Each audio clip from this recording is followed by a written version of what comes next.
Hello friends. UPPSC ने कुछ दिन पहले ही कुछ एग्जाम्स की डेट्स आउट की थी। जैसे ही एग्जाम की डेट्स आउट हुई, स्टूडेंट्स काफी ज्यादा नाराज हो गए। इनफैक्ट नाराजगी इस हद तक बढ़ गई कि आप देख रहे होंगे कि वो प्रोटेस्ट करने लग गए outside the UPPSC office in Prayagraj. पर ऐसा क्या हुआ, वो इतना प्रोटेस्ट पे क्यों चले गए? क्योंकि जो एग्जाम की डेट्स आउट हुई थी वो सिंगल शिफ्ट में नहीं थी बल्कि मल्टीपल शिफ्ट्स में थी। चलिए इसको थोड़ा समझने की कोशिश करते हैं कि एग्जैक्टली हुआ क्या था। अगर आप ये देख रहे होंगे कि आरओ और एआरओ की प्रिलिमिनरी डेट्स आउट की थी यूपीपीएससी ने, जिसको बोला गया था कि वो 3 शिफ्ट्स में लेंगे on December 22 and December 23, total of 3 shifts. और जो सिविल सर्विसेज एग्जाम है यूपी का, उसकी डेट भी आउट होगी। That is supposed to take place in 2 shifts. उसके बारे में बोला गया कि वो 2 शिफ्ट्स में ऑन December 7 एंड 8 लेंगे। 2 शिफ्ट्स मतलब कि एक ही शिफ्ट में कोई भी एग्जाम नहीं हो रहा है। इस वजह से स्टूडेंट्स काफी ज्यादा नाराज थे। लेकिन क्यों नाराज थे, इसके पीछे क्या रीजन है? तो चलिए आपको मैं समझाने के लिए यूपीएससी की एग्जाम्पल दे देता हूं। अगर आप देखेंगे जो यूपीएससी का एग्जाम होता है, सपोज इस साल वो 16 जून को एग्जाम हुआ था, तो वो एक ही शिफ्ट में पूरा का पूरा एग्जाम कवर हो गया था। मतलब जितने भी स्टूडेंट्स ने एग्जाम दिया सब ने एक ही टाइम पे दिया। 9 बजे सब ने एग्जाम दिया, 12 बजे खत्म किया। तो सबके पास एक ही पेपर आया था। जो एक बंदे के पास पेपर था वही दूसरे के पास भी था। हाँ, ऑफ कोर्स उसमें सीरीज अलग होती है, क्वेश्चन आगे पीछे होते हैं, बट पेपर एक ही था। अब जब हम मल्टीपल शिफ्ट्स की बात करेंगे जिसमें मोर देन वन शिफ्ट होगा, वहां पे पेपर एक नहीं हो सकता है। क्योंकि आप खुद सोचिए, मल्टीपल शिफ्ट्स है। एक शिफ्ट एग्जाम देगा, फिर वो बाहर निकलेंगे, फिर दूसरे शिफ्ट का एग्जाम होगा, तो उनका पेपर सेम नहीं होगा। अदरवाइज सेम होगा तो पेपर लीक हो जाएगा। दैट इज वाई जो शिफ्ट वाला एग्जाम है, इसको लेके स्टूडेंट्स काफी ज्यादा नाराज हैं विद यूपीपीएससी। अगर हम इन शिफ्ट्स की बात करें, जो 2 शिफ्ट्स में या 3 शिफ्ट्स में हो रहा है, तो इसमें बहुत प्रोबेबिलिटी रहती है कि एक शिफ्ट का इजी पेपर आ जाए और जो दूसरा शिफ्ट होगा उसका टफ पेपर आ जाए। तो ऐसे में क्या कर सकते हैं? आप खुद इमेजिन करिए कि एक बंदा एग्जाम देने गया, उसका इजी पेपर आ गया, दूसरे का टफ आ गया। This is not fair with the students. तो इस चीज को नॉर्मल करने के लिए एक नॉर्मलाइजेशन का प्रोसेस होता है, जिसमें ये देखा जाता है कि कौन सी शिफ्ट का पेपर टफ था और कौन सी शिफ्ट का पेपर इजी था। फिर अकॉर्डिंगली एक एवरेज लिया जाता है और उसी के अकॉर्डिंगली फिर रिजल्ट आउट होता है। तो वो देखते हैं कि टफ कौन है और इजी कौन है। लेकिन इसमें एक प्रॉब्लम है। अब आप खुद सोचिए कि कोई बच्चा जो उतना ज्यादा पढ़ा ना हो, मे बी उसने उस लेवल तक का ना पढ़ा हो, वो टफ वाले शिफ्ट में आ गया, तो वो उसको एक पुश मिलेगा बिकॉज वो डिफिकल्ट वाले सेक्शन में आया है, टफ शिफ्ट में आया है। तो उसको एक पुश मिलेगा और मे बी वो इजी वाले बच्चे से थोड़ा आगे चला जाए, बिकॉज जो इजी का बच्चा था मे बी उसने अच्छा स्कोर किया हो, बिकॉज वो इजी शिफ्ट में था उसके मार्क्स थोड़े कम हो जाएंगे। जो टफ वाले शिफ्ट में था मे बी उसके मार्क्स थोड़े बढ़ जाए, और इस वजह से थोड़ा बहुत इनजस्टिस होने का चांस रहता है, नॉर्मलाइजेशन उस लेवल की ना हो। दैट मीन्स इसमें एक लेवल फील्ड नहीं मिल रहा है टू द स्टूडेंट्स जो इस एग्जाम में पेयर हो रहे हैं। दैट इज वाई जो स्टूडेंट्स है इन द यूपीपीएससी, वो काफी ज्यादा नाराज है विद द शिफ्ट्स, और वो कह रहे हैं कि ये एग्जाम को एक ही शिफ्ट में करो। अब यूपी जो है, यूपीपीएससी, वो एक शिफ्ट में करने को क्यों नहीं तैयार है? क्या प्रॉब्लम्स हो रही है कि वो एक शिफ्ट में नहीं कर पा रहे? सबसे पहले आप अगर ये न्यूज देखेंगे कि जो यूपीपीएससी का आरओ और एआरओ का एग्जाम है, ये ऑलरेडी एक बार कैंसिल हो चुका है because of the paper leak. Paper leak होने की वजह से 2023 में ये कैंसिल हो गया था और अभी ये फिर से एग्जाम हो रहा है। दैट मीन्स यूपीपीएससी पे ऑलरेडी काफी ज्यादा स्ट्रेस है कि पेपर को प्रॉपरली कंडक्ट करे। अब जो नॉर्मलाइजेशन वाली प्रोसेस है, इससे और इश्यूज आ रहे हैं।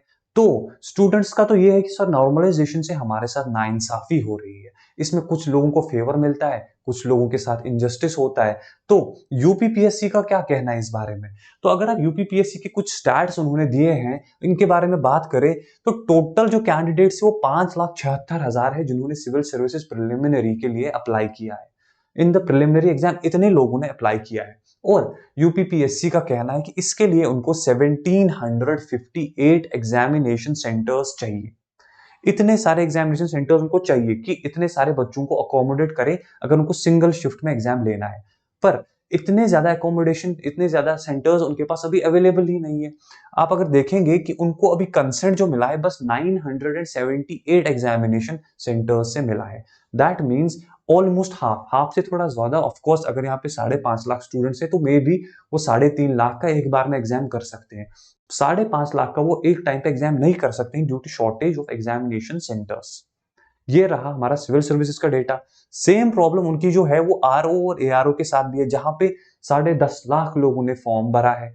अब जब वो इतने बच्चों को एक साथ अकोमोडेट नहीं कर पा रहे तो इतने बच्चों को नहीं कर पाएंगे, इसलिए उन्होंने मल्टीपल शिफ्ट्स रखा है। इनफैक्ट अगर आप पीएससी यूपी पीएससी की बात सुनेंगे तो उनका कहना है अगर वो एक्सपैंड कर दे अप टू 20 किलोमीटर रेडियस, मतलब कि जो भी डिस्ट्रिक्ट की ट्रेजरी है उसके 20 किलोमीटर तक के रेडियस तक भी अगर वो एक्सपैंड कर दे अपने एग्जामिनेशन सेंटर्स, तब भी उनके लिए ये पॉसिबल नहीं है कि वो सब बच्चों का एक टाइम पे एग्जाम कंडक्ट करे, बिकॉज उनके पास भी कुछ लिमिटेशंस है। अगर बहुत ज्यादा सेंटर्स होंगे तो शायद वो सब सेंटर्स पे नजर ना रख पाए। ये कहना है यूपीपीएससी का कि हम इतने सारे सेंटर्स को एक साथ नजर नहीं रख पाएंगे, फिर पेपर लीक का इश्यू हो सकता है, और इसलिए वो मल्टीपल शिफ्ट्स में करना चाहते हैं। बट जो स्टूडेंट्स ने कहा है उनका कहना भी जेन्युइन है, सर नॉर्मलाइजेशन से प्रॉब्लम्स होती है। नॉर्मलाइजेशन के बारे में आपको पता होगी, ये एसएससी के एग्जाम्स में बहुत ज्यादा चलता है, कुछ स्टेट के एग्जाम्स में भी चलता है। बहुत सारे एग्जाम्स में इस वजह से कुछ स्टूडेंट्स जो आराम से कट ऑफ में आ रहे थे वो बाहर हो गए, कुछ स्टूडेंट्स जो कट ऑफ में नहीं आ रहे थे वो कट ऑफ में आ गए। तो इस वजह से चीजें बदल जाती हैं in the exams, this is a fact. पर यूपीपीएससी का भी पॉइंट अगर आप देखेंगे तो वो भी अपनी लिमिटेशंस बता रहे हैं कि we can not accommodate these many students. और इनफैक्ट उन्होंने राधा कृष्णन कमेटी को साइट करते हुए कहा है, जो कि बनाई गई थी नीट के लिए, उस टाइम पे जब नीट में प्रॉब्लम्स आ रही थी, तो राधा कृष्णन कमेटी ने भी कहा था कि अगर एग्जाम बहुत बड़ा है, बहुत ज्यादा स्टूडेंट्स इसमें इन्वॉल्व है, तो इसको मल्टी शिफ्ट एग्जाम कर दो, जिसमें आप नॉर्मलाइजेशन का बाद में यूज कर सकते हो। दैट मीन्स इसको राधा कृष्णन कमेटी ने भी अप्रूव किया है।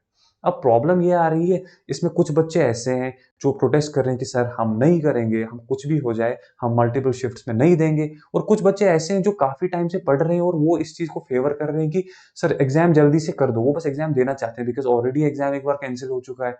तो ये सारी चीजें जो है, अभी इन चीजों को लेकर काफी फ्रिक्शन है, और मेजोरिटी ऑफ द स्टूडेंट्स जो है वो नॉर्मलाइजेशन के खिलाफ ही है। That is why they are protesting outside the office of UPPSC.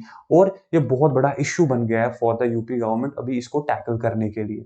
सो ये हमारा नॉर्मलाइजेशन को लेके जो भी यूपीपीएससी में अभी प्रॉब्लम्स चल रही है from the state of Uttar Pradesh.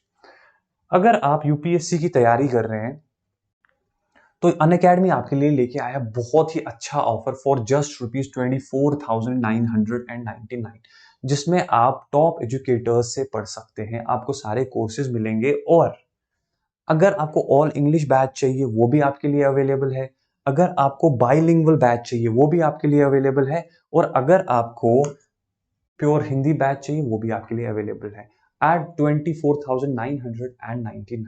और अगर आपको फर्दर डिस्काउंट चाहिए तो आप मेरा कोड यूज कर सकते हैं ATF, और आपको फर्दर डिस्काउंट भी मिलेगा। तो होप आपको मेरी क्लास पसंद आई हो, अगर पसंद आई है तो लाइक कीजिए, सब्सक्राइब कीजिए। See you next time, bye bye.